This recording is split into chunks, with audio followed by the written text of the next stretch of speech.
अच्छा, अब हम सीधे तौर पे मजदूर नेता हैं हमारे साथ में, हम उनसे बात करेंगे। दादा, एक महत्वपूर्ण सवाल, आखिरकार एक आंदोलन इतना बड़ा रूप ले लेता है, कंपनी प्रबंधन जो हैं वो गुंडागर्दी पे उतर आता है, हाथापाई पे उतर आता है, गुंडे तैयार कर लिए जाते हैं श्रमिकों के आंदोलन को ख़त्म करने के लिए। ऐसे में आपका क्या महत्वपूर्ण स्टेप? हम लोग का महत्वपूर्ण स्टेप, हम पहले दिन से इनके साथ लगे हैं। जब से इनको बातचीत हुई है, इनसे पता लगा, जब ये परेशानी लेके आए थे हमारे पास से, और तब से जितना भी इनसे सहयोग हो पा रहा है हम सहयोग करें, चाहे आंदोलन, सत्याग्रह आंदोलन हो या इनके कार्यक्रम हो। अभी जब आपने देखा हो गांधी पार्क में बहुत विशाल इनका कार्यक्रम हुआ था जिसमें जुलूस भी निकला था। तो विभिन्न माध्यमों से हम लोग इनके प्रयास करने, कागजी माध्यम से हमारे संगठन जो है, मजदूर संगठन है, वो भी मदद कर रही है। परंतु दुख की बात यह है कि यहाँ का जो शासन और प्रशासन है वो पूंजीपतियों का गुलाम हुआ पड़ा है। अभी आप देखिए इंसिडेंट देखिए, कुछ दिनों पहले झूठे मुकदमे थाने में, झूठे मुकदमे लिखाया गया है बैठा के बाकायदा, जबकि आरोप हमारी तरफ से था। बंदा वीडियो बनाया था, भागा था, हम पकड़ के उसको लेके गए, थाने में ले जाने जा रहे थे, उतने में पुलिस वाले आए, वो हमसे लेके गए कि हम इसके ऊपर मुकदमा करेंगे।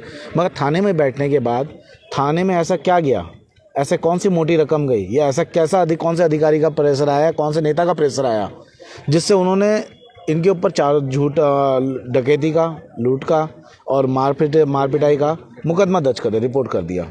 परंतु जब यहाँ सामने देखा जा रहा है कंपनी वाले जो वर्करों के संग मारपिटाई हो रही है, और उसके बावजूद भी ये थाने में जाते हैं और इनको डराया जा रहा है, धमकाया जा रहा है और इनकी सुनवाई नहीं की जा रही है, तो सीधे तरीके से पता लगता है कि ट्रांजिट कैंप का जो थाना है, थाने में अधिकतर लोग बिके हुए हैं, जो कंपनी मालिकों के पैसों पे बिके हैं, या अपने किसी भी चीज़ में हो सकता है, कोई भी चीज़ है, या अधिकारियों के ऊपर से दबाव है।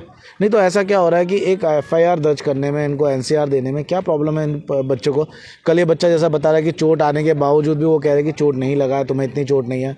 भैया, जब जिस व्यक्ति को पकड़े, जब इन लोगों के ऊपर 5 लोगों पर मुकदमा किया इन्होंने, तब उन्होंने कोई चोट नहीं लगा, कोई मारपीट नहीं है, कोई मेडिकल नहीं है इनका, ठीक है। उसके और वहाँ पर हमारे वीडियो एविडेंस है, और सारे पत्रकारों का वीडियो एविडेंस है कि किस तरह से इज्जत से बैठाया रखा है, किस तरह से बात चली, सारे एविडेंस पत्रकारों के पास होने के बावजूद भी ये झूठे मुकदमे कर दे रहे हैं।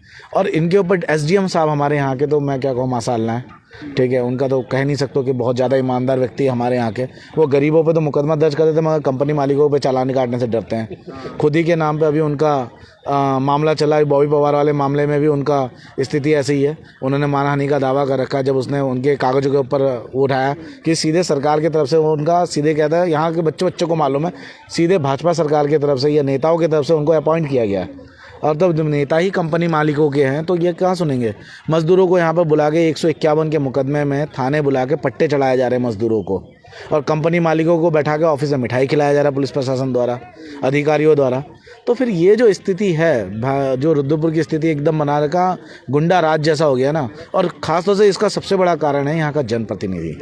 अगर यहाँ का विधायक ढंग का होता, यहाँ की जनता ने मोदी के नाम पे किसी को भी चुन के भेज रही है, तो ये सबसे बड़ा कारण ये है कि अगर यहाँ का विधायक, यहाँ के जनप्रतिनिधि अगर सही होते तो शायद इन बच्चों के संग, इन मजदूरों के संग शोषण नहीं होता। आप देखिए बिटानिया में जब धरना चल रहा था, बच्चियाँ रात को सड़कों में थी, रात भर ठंड में पीड़ित रही, मगर विधायक यहाँ का नहीं पहुँचा।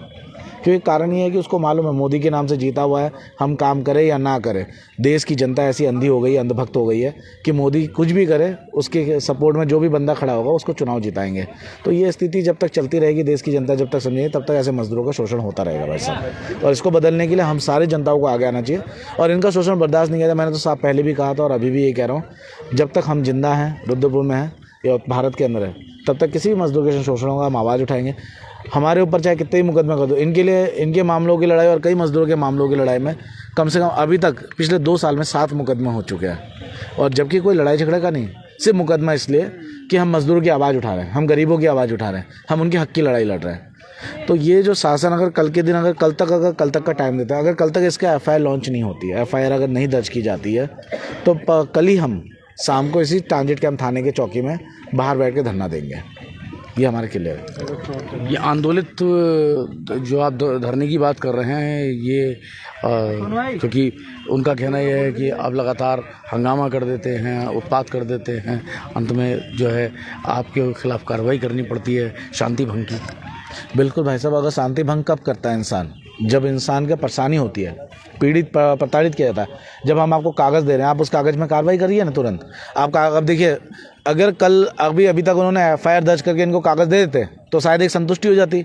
अगर FIR दर्ज करने के बाद NCR की कॉपी नहीं दे रहे, वो हमें कागज़ नहीं दे रहे या FIR की कॉपी नहीं दे रहे, तो फिर हमारा मजबूरन होगा धरना देना। अब जब मजबूरन धरना देंगे, वहाँ बैठेंगे तो लोग इकट्ठा होंगे तो फिर उनके पास होगा अराजकता फैला रहे। अराजकता हम नहीं फैला रहे हैं, मजदूर नहीं फैला रहे। अराजकता जानबूझ के ये जो हमारे कंपनी जो मालिक है उनके सह पर यहाँ के अधिकारी, यहाँ शासन और प्रशासन के जो बिके हुए शासन और प्रशासन के लोग हैं, उनके सह पर मजदूरों को प्रताड़ित किया जा रहा है। और तब जाके मजदूर अपनी आवाज़ उठा रहा है तो उनको बोला जा रहा है कि हम उनको प्रताड़ित कर रहे हैं या हम धरना दे रहे हैं, हम माहौल ख़राब कर रहे हैं। यहाँ कोई माहौल नहीं ख़राब कर रहा। माहौल ख़राब करने वाले यहाँ के शासन और प्रशासन जिम्मेदार है।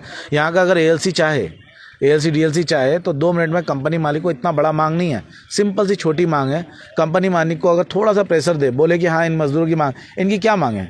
सैलरी, जो न्यूनतम सैलरी मिल रही है वो दे दिया जाए। कंपनी में जिनको अवैध तरीके से बाहर निकाल दिया गया उनको अंदर ले लिया जाए, ठीक है। इनको एक, यहाँ तक कि मोदी जी कहते हैं देश के अंदर कि यहाँ शौचालय की व्यवस्था कर दिया जाए, ठीक है। पूरे देश के अंदर इनके कंपनी के अंदर शौचालय नहीं है, शौचालय जाने के लिए भी उनको बहुत दूर तक घूम के जाना पड़ता है। इन्होंने कंपनी में शौचालय की सुविधा दी जाए, ठीक है, अच्छी तरह से CCTV कैमरा दिया जाए। CCTV कैमरा तो कंपनी मालिक के लिए भी बेहतर है। तो ये सब जब मुद्दे हैं, इनके जो छोटे छोटे मुद्दे हैं, जो झूठे मुकदमे गए, वो वापस ले लिया जाए। यही मुद्दों को लेकर अगर हम DLC जा रहे हैं, ALC जा रहे हैं, हम DM SDM से बात कर रहे हैं, हम SSP साहब को कह रहे हैं, अगर नहीं सुन रहे हैं तो फिर उसके बाद क्या करेगा मजदूर की मजबूरी है रास्ते में उतरना, सड़कों में उतरना, अपने आंदोलन करना तो हमारा मौलिक अधिकार है ना। अगर हम किसी भी चीज़ में जब हमारा शोषण होगा तो हम आंदोलन के माध्यम से ही बोलेंगे ना, भीड़ के माध्यम से ही बोलेंगे या धरने के माध्यम से ही बोलेंगे। आपका शोषण कैसे करके पता लगेगा? यहाँ का अगर एक भी बंदा, यहाँ के SSP से लेकर मैं आपको बताऊँ DM से लेकर भाजपा के नेता तक और जनप्रतिनिधि जितने भी है, चाहे कांग्रेस के, सपा, BSP के, अगर ईमानदार होते तो शायद इन मजदूरों को बाकी संगठनों के पास जाने की जरूरत है और हम जैसे लोगों को रास्ते